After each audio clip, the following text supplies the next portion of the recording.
আমার এক বন্ধু ওইদিন ভুলে মেয়েদের চেঞ্জিং রুমে ঢুকে গেল। ওখানে এক আপু তার ড্রেস চেঞ্জ করা শুরুই করেছিলেন। হঠাৎ করে আমার বন্ধুকে দেখে বলল, এ কি, আপনি এখানে কি করছেন? আপনার বাসায় মা বোন নাই? তো আমার বন্ধু লজ্জিত হয়ে বাসায় গেল। বাসায় গিয়ে ইনস্টাগ্রামে ঢুকলো। ইনস্টাগ্রামে ঢুকে দেখে ওই আপু নিজের প্রোফাইলেই ড্রেস চেঞ্জ করতেছে।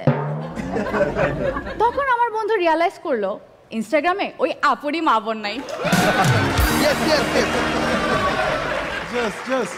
আমাদেরকে বিভিন্ন রেস্টুরেন্টে ডাকা হয় যে ফুডের প্রমোশন করে দেন।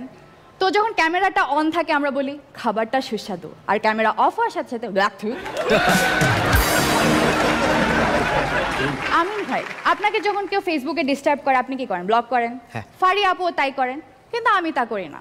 কারণ আমরা ইনফ্লুয়েন্সাররা জানি যে ব্লকে নয়, ট্যাগেই প্রকৃত সুখ।